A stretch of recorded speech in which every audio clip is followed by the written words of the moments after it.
கன்னியாகுமரி மாவட்டம் விளவங்கோடு தொகுதி எம்எல்ஏவாக இருந்தவர் காங்கிரஸ் எம்எல்ஏ விஜயதாரணி. இந்த விஜயதாரணி ஒரு பாரம்பரியமான ஒரு காங்கிரஸ் குடும்பத்தை சேர்ந்தவர். அது மட்டும் இல்லாமல் ஒரு வழக்கறிஞர், பட்டதாரி, நல்லா பேசக்கூடியவர், எதிர்கட்சிகளை நல்ல எதிர்த்து பேசக்கூடியவர், சட்டமன்றத்திலேயே பயங்கரமாக பேசினவர். அந்த அளவுக்கு ஒரு திறமையான ஒரு எம்எல்ஏ. அதன் பிறகு அவருக்கு என்ன ஆச்சுன்னா, 2019 எம்பி தேர்தல் வந்துச்சு. இந்த எம்பி தேர்தலில் இவருக்கு எம்பி சீட்டு கொடுப்பாங்க அப்படின்னு சொல்லிட்டு, காங்கிரஸ் மேலிடத்தில் கொடுப்பாங்க அப்படின்னு சொல்லிட்டு எதிர்பார்த்தாங்க. ஆனால் காங்கிரஸ் மேலிடம் இந்த அம்மாவுக்கு எம்பி சீட்டு கொடுக்கல. வசந்தகுமாருக்கு கொடுத்துட்டாங்க. ஏதோ இன்ஃப்ளூயன்ஸ் பண்ணி, பாலிட்டிக்ஸ் பண்ணி கொடுத்துட்டாங்க. அதில் இந்த அம்மாவுக்கு ரொம்ப மன வருத்தம். நம்ம விஜயதாரணிக்கு வசந்தகுமார் ஜெயிச்சார், நல்லபடியாக எம்பி ஆனார். அதன் பிறகு துரதிருஷ்டவசமாக கொரோனாவால் பாதிக்கப்பட்டு வசந்தகுமார் இறந்து போனார். ஸோ இறந்து போன பிறகு 2021 சட்டமன்ற தேர்தலோட எம்பி இடைத்தேர்தலையும் வச்சாங்க. அப்படி வைக்கும்பொழுது அந்த எம்எல்ஏவுக்காக நமக்கு கொடுப்பாங்க இடைத்தேர்தல் தொகுதிக்கு அப்படின்னு எதிர்பார்த்தாங்க. இடைத்தேர்தல் தொகுதியில் கொடுக்கல. விஜய் வசந்தகுமார் கொடுத்துட்டாங்க. வசந்தகுமாருக்கு தம்பிக்கு கொடுத்துட்டாங்க எம்பி சீட்டை. சரி, அதுதான் ஒரு எம்எல்ஏ தொகுதியாக கொடுப்பாங்க அப்படின்னு எதிர்பார்த்தாங்க. அதுவும் கொடுக்கல. அதுவும் கொடுக்கல. இந்த மக்கள் இது மிகப்பெரிய ஏமாற்றம், மிகப்பெரிய மன வருத்தத்தை கொடுத்தது நம்ம விஜயதாரணி அவர்களுக்கு. இதன் காரணமாக தமிழகம் முழுவதும் என்ன பேச்சு அடிபட்டுச்சுன்னா, விஜயதாரணி அதிமுகவுக்கு போயிடுவாங்க, கட்சி மாறிடுவாங்க அப்படின்லாம் பேசப்பட்டது. எதிர்பார்த்தாங்க அதிமுகவுக்கு போவாங்க அப்படின்னு.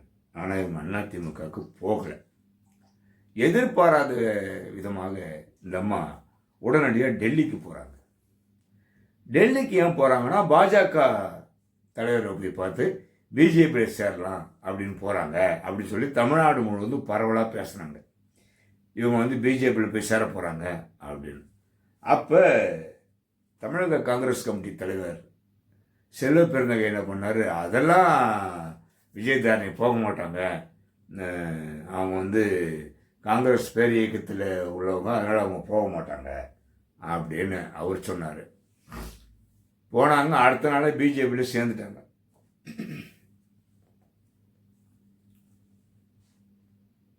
உடனே பிஜேபியில் ஜாயின் பண்ணிட்டாங்க. ஜாயின் பண்ணிட்ட பிறகு அங்கே அவருக்கு ஏதாவது பதவி கொடுப்பாங்க, ஏதாவது கட்சி பதவியோ இல்லை ஏதாவது ஒரு பதவி கொடுப்பாங்கன்னு அந்த அம்மா எதிர்பார்த்து போனது.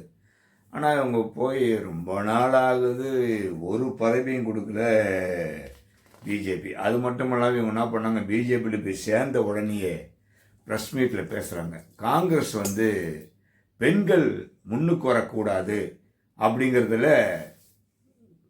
முடிவாக இருக்குது காங்கிரஸுடைய தலைமை அப்படின்னு சொல்லி காங்கிரஸை டைரக்டாகவே பேச ஆரம்பிச்சிட்டாங்க பிஜேபிக்கு போன உடனே.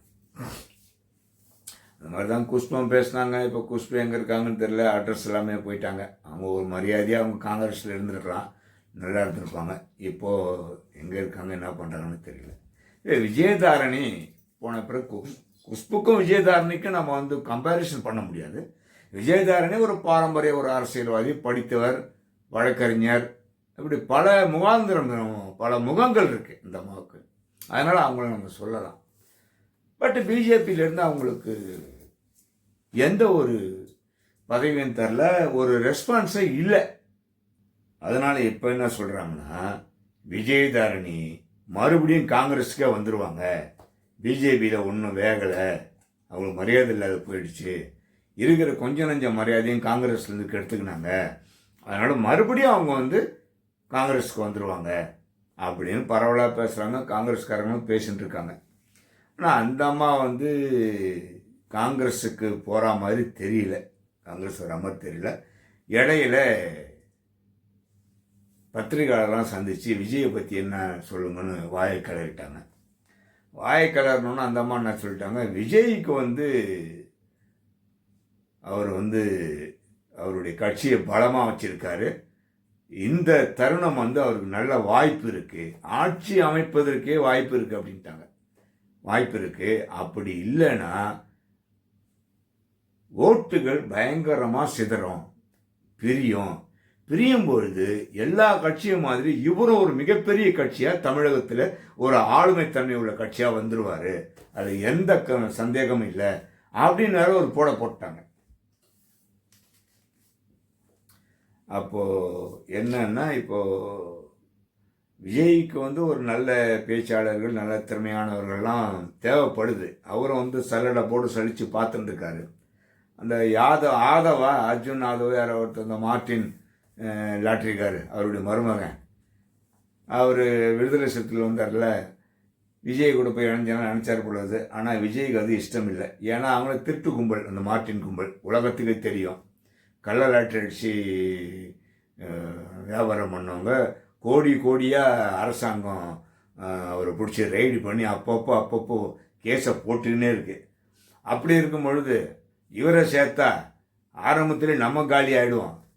அதனால விஜய் தெளிவாக இருக்கார், அவர் சேர்க்கக்கூடாது. ஆனால் பணம் இருக்கும், ஆனால் மரியாதை போயிடும் நமக்கு. அதனால் அவர் தெளிவாக இருக்கார். அதில் கொஞ்சம் தெளிவான அரசியல்வாதியாக இருக்கார் விஜய். நம்ம ஆளுங்க பணம் வந்தால் போதுமே, திருடன், மொள்ள மாதிரி, கொலைகாரன் எல்லாத்தையும் ஏற்றுப்பாங்கள்ல, பிக் பாக்கெட்டு எல்லாம் வந்துடும், காசு இருந்தால் போதும் அவங்களுக்கு. ஆனால் அந்த வகையில் விஜய் சாதாரண அரசியல்வாதியாக இல்லாமல் ஒரு நேர்மையான அரசியல்வாதியாக இருக்கணும்னு ஆசைப்படுறாரு. அப்படின்னும் பொழுது விஜயதாரணியை அவர் இழுப்பதற்கு வாய்ப்புகள் இருக்கலாம். அப்படி நீங்கள் பேசுங்க, அதுக்கப்புறம் உங்களை கூப்பிட்டுக்கிறேன்னு கூட சொல்லியிருக்கிறான். சொல்ல முடியாது, அரசியலில் எல்லாமே நடக்குமே, புரியுதுங்களா? கொஞ்சம் கஷ்டமாக இருந்தாலும் இது சாதாரண விஷயந்தான். அவங்க வெற்றி கழகத்துக்கு, தமிழக வெற்றி கழகத்துக்கு போனாலும் போகலாம், வாய்ப்பு இருக்குது கண்டிப்பாக. திறமையானவங்க, செல்வாக்கானவங்க, அதனால் அவங்க அந்த கட்சிக்கு போகிறதுக்கு வாய்ப்பு இருக்குது. விஜயும் இஷ்டப்படலாம், மற்றவங்க மாதிரி இல்லை. இவங்க டீசெண்டான பாலிட்டிஷியன், சீனியரான பாலிட்டிஷியன். அதனால் இவங்க நம்ம வர வைக்கிறதுக்கு நல்ல விஷயந்தான். அப்படி அவரும் கலந்து ஆலோசனை பண்ணின்னு இருக்கார், விஜயதாரணி நம்ம கட்சிக்கு இழுத்துக்கலாமான்னு. இதையும் இவங்க ஸ்மெல் பண்ணின்னு விஜயதாரணி அமைதியாக இருக்காங்க. பார்ப்போம், அரசியல் ஆருடங்கள் எப்படியெல்லாம் மாறுது, என்ன நடக்க போகுது அப்படிங்கிறத நம்ம பொறுத்திருந்து பார்ப்போம். நன்றி, வணக்கம்.